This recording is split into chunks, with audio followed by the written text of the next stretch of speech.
Mattityahu Chapter 15. Then some Perishim and Torah teachers from Yerushalayim came to Yeshua and asked him, "Why is it that your Talmudim break the tradition of the elders? They don't do netilat yadayim before they eat." He answered, "Indeed, why do you break the command of God by your tradition?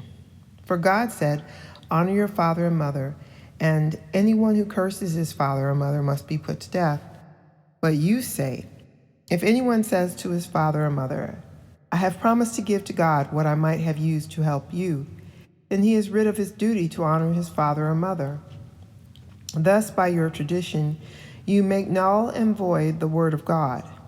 You hypocrites, Yeshayahu was right when he prophesied about you. These people honor me with their lips, but their hearts are far away from me.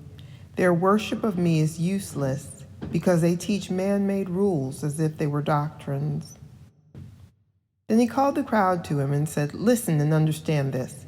What makes a person unclean is not what goes into his mouth, rather what comes out of his mouth, that is what makes him unclean."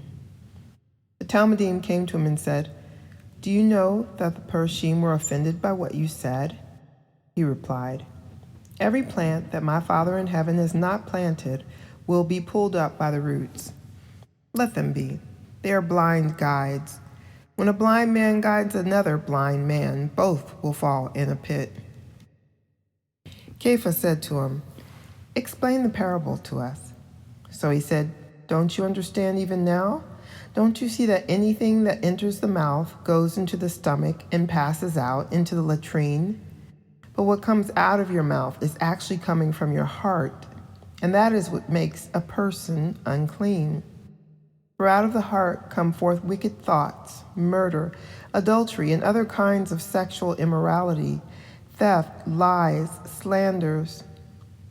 These are what really make a person unclean. But eating without doing netilat yadayim does not make a person unclean." Yeshua left that place and went off to the region of Zor and Zidon.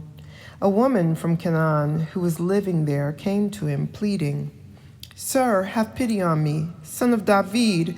My daughter is cruelly held under the power of demons." But Yeshua did not say a word to her. Then his Talmudim came to him and urged him, "Send her away, because she's following us and keeps pestering us with her crying." He said, "I was sent only to the lost sheep of the house of Israel." But she came, fell at his feet, and said, "Sir, help me." He answered, "It is not right to take the children's food and toss it to their pet dogs." She said, "That is true, sir, but even the dogs eat the leftovers that fall from their master's table." Then Yeshua answered her, "Lady, you are a person of great trust. Let your desire be granted." And her daughter was healed at that very moment. Yeshua left there and went along the shore of Lake Kinneret. He climbed a hill and sat down, and large crowds came to him, bringing with them the lame, the blind, the crippled, the mute, and many others. They laid them at his feet, and he healed them. The people were amazed as they saw mute people speaking, crippled people cured, lame people walking, and blind people seeing, and they said a barakah to the God of Israel. Yeshua called his Talmudim to him and said, "I feel sorry for these people, because they have been with me 3 days, and now they have nothing to eat.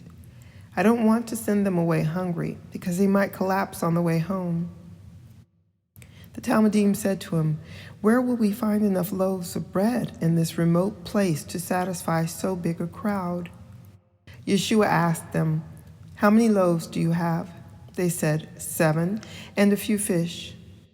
After telling the crowd to sit down on the ground, he took the 7 loaves and the fish, made a barakah, broke the loaves, and gave them to the Talmudim, who gave them to the people.